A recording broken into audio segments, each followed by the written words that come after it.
How's it going, YouTube? With the new patch of 12.10 coming out just around the corner, I want to give you guys an up-to-date guide of the build that I will be using in the new patch to come. Alright, let's take a look at these new Xerath runes. So as we all know, Xerath struggles in the early game. His base damage on his abilities are quite low, but they have a very high scaling AP ratio.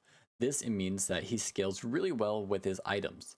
So this entire build is all about making as much money as possible. So there's two runes that I really want to emphasize in this build that makes this entire build possible. And is of course First Strike. So when First Strike is off cooldown, at your next ability or auto attack, when it lands for the next 3 seconds, it's going to convert 70% of that damage dealt into gold. So the new Treasure Hunter rune, what it does is you get a stack for every unique takedown or assist on the enemy champion. So you will get 70 gold for your first kill or assist, but you cannot get the treasure hunter stacked on the same champion that you got a kill or assist. It has to be unique. So you can only get one per each enemy champion. So at the first kill or assist, you get 70 gold, and the last one you get 150. But once you cash in all your treasure hunter stacks, you're going to have an extra 550 gold in your bag. Alright, so let's take a look at the rest of the rune pages. We have Magical Footwear, which is just a very gold efficient rune to run. Another very important rune in this build is Futures Market. When we talk about the build, we do start Mana Crystal, and the sole reason is with Futures Market. So we can take our first back at 765 gold to get our very early Lost Chapter. It's all about getting past the early game, so we're trying to buy our core items as fast as possible. As for the last rune, we're running Cosmic Insight. There's no real reason to run anything else. It reduces our flash cooldown, it reduces our heal cooldown, so it's a really good item to, really good rune to run. As for our last trait in the Domination tree, it is Eyeball Collector. At max stacks, we'll get about 30 AP once we're at level 18. As for our last little bit of runes, we're running Double Active and Armor if we're facing AD, and MR Match Resist if we're facing a AP champion. So as for this new Xerath build, if you know right off the gate we're doing something completely different, most people will start Doran's Ring, but we're actually starting Mana Crystal. The entire point of this Mana Crystal is to get as fast as possible, we're getting this Lost Chapter, so every time we level up we will get 20% of our mana back. We don't really need the early damage of Doran's Ring, we're literally just trying to proc First Strike and just focus on CSing. We're not even trying to trade whatsoever. So the time you want to back with this is of course at 765 gold after the 4th or 5th wave, depending on how well you do at CSing. So once we get Lost Chapter, we are completing this item into Ludens. We do need the Magic Pen, especially with the new patch of 12.10 coming out of the increased MR and base health. This will of course help us get past the match resist that they are getting. But then we will be going into Void Staff. Normally you would see people going Shadow Flame or Horizon Focus. I personally, on the light patch, I go Horizon Focus. But with this new patch coming out, we are actually going to be rushing Void Staff. Void Staff is going to be reduced by 5%, so it's only going to give us 40% Magic Pen. But with this new scaling of Magic Resist, we do need to rush this item because we're not going to be doing enough damage with this new scaling MR. So after Void Staff, we are going to be rushing Death Cap.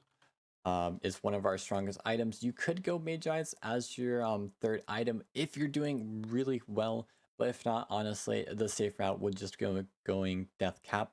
After Death Cap, we will be going Horizon. Horizon is just an amazing item for Xerath. Of course, it procs increased 10% increased damage on all of our ability because every single one of our abilities are skill shots.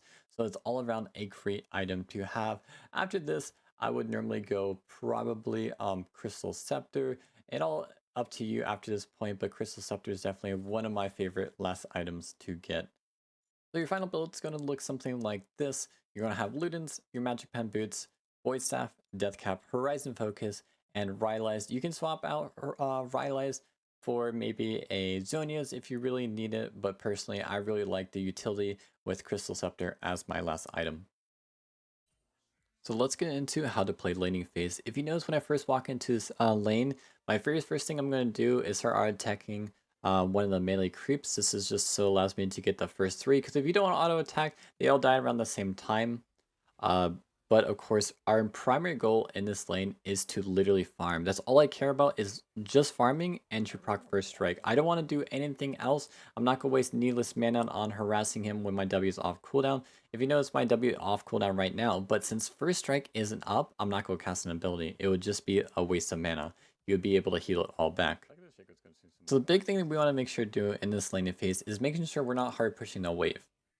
We want to make sure we're only auto-attacking when your enemy opponent is auto-attacking. You're trying your best to keep the wave in the middle or on your side. So you do need to make sure that like they don't hard push it into you. So you need to be auto-attacking when they're auto-attacking, but also you don't want to hard push into them, because if you're pushing into their tower, you're going to put yourself at a great disadvantage and put yourself at risk because we're so like not mobile. So if you notice, I'm only using my abilities to farm or keep the wave in the middle, and the only time we're really using our abilities is to proc first strike. You do need to remember when you're playing this build, you're not actually looking to get a kill in the mid lane. You're looking to get a kill in the top lane, in the bottom lane, or with your jungler. It's not about the solo kills, it's playing off your team. So if you notice right here, I actually start hard pushing the wave. This is because I know after the next 2 waves, I'll have enough to buy my last chapter. So I really started trying pumping out mana to hard push into his tower. This is like the only reason you would ever put yourself at risk to crashing the wave is when you do need to reset, because if you reset with the wave in the middle, you're going to lose a lot of CS and lose a lot of minions. So I'm trying my best to push as hard as possible. I'm just dumping all my mana that I have into pushing this lane.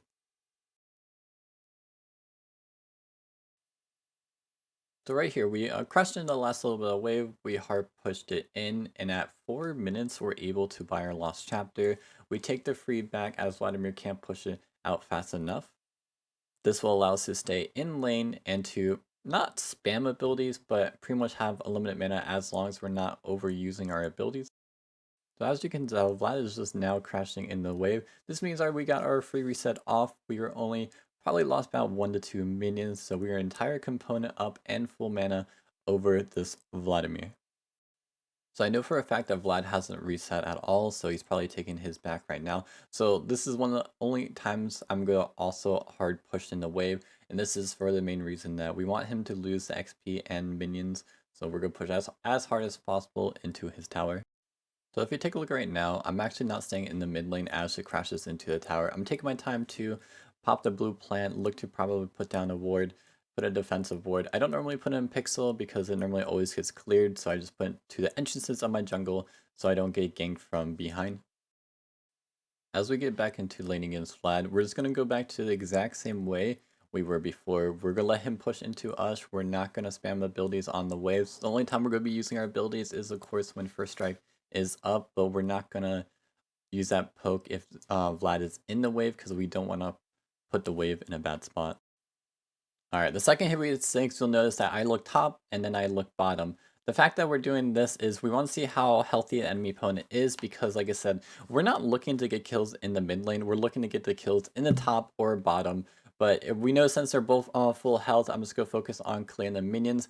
A great time to know when to use your ultimate in other lanes is look where your jungler is on the map, seeing where he's potentially going to be ganking.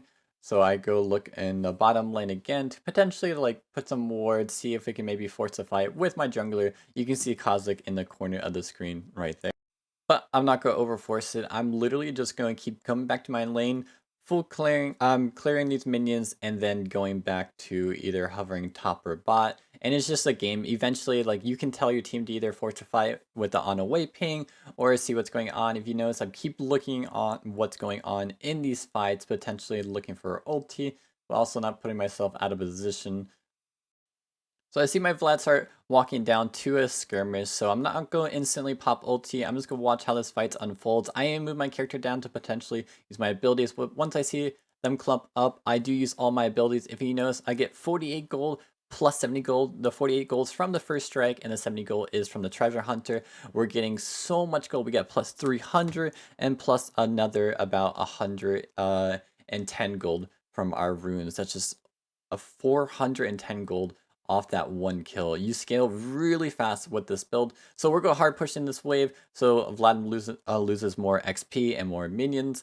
And then we're probably going to take our reset.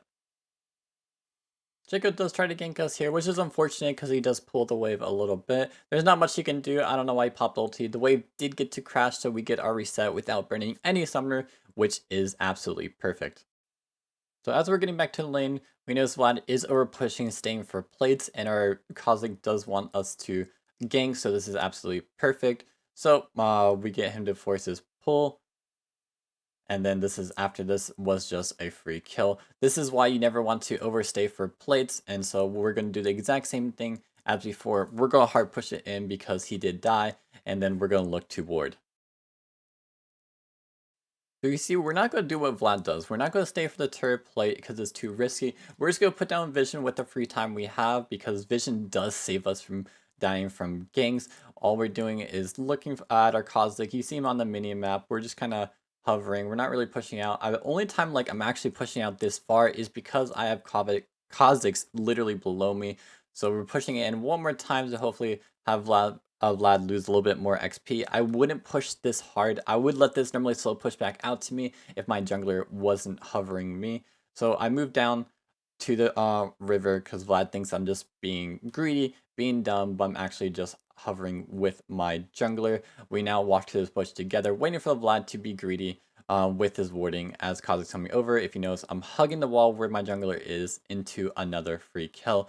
I do slightly panic because I didn't want him to get the Q off to heal a bunch with his ultimate, so I flashed with barrier, which I didn't really need to, but it was just precaution. So what we're going to do is just attempt to hard push it once again into his tower. We're just trying to set this Vlad as behind as much as possible. We're looking to maybe ulti bottom since we do have it up. But I'm not going to overforce it. Like, you don't have to force every single time. Even though it looks like an okay fight to do, I just looked at, like, I have a free back. I have 1,400 goals. I can get Luden. So I just take my free back and then go back to mid. This game and this rune page is all about tempo. You want to take proper backs because you, of course, do not have the mana to permanently stay in lane and just perma push the waves. So taking your proper backs when you need to, so you're able to regen all of your mana back and buy gold when you're supposed to is the way to go. Of course, we could have stayed, but then that means we went low mana. Vlad would have been able to push into our tower and we would have lost more gold and XP. It's not always about the kills, guys. A lot of it is about how much XP do you have over your laner. So that's pretty much it for laning phase. It becomes a rinse and repeat pattern after this. Pretty much for any matchup, it's all about keeping the lane on your side. It's about, of course, getting those roam kills with your ultimate, getting the treasure hunter procs on the other laners. It's about scaling, not about the 1v1. So do keep that in mind because it's all about playing safe in the early game to allow you to get to the 1 to 2 power spiked. If you notice that we're only 13 minutes into this game and we have our Magic Pen boots, we have our Ludens, we have our Darksteel, we have so much more gold over our laner, and we have a measly 1 kill. I do hope you guys enjoyed the video. I do want to take a minute to really thank you guys as we close into 1K sub. It has been a kind of crazy journey. I have learned so much, and it has been a pleasure to have you guys along the way. I do hope you guys enjoyed. Make sure you like and subscribe to the video, and I hope to see you guys in the next one.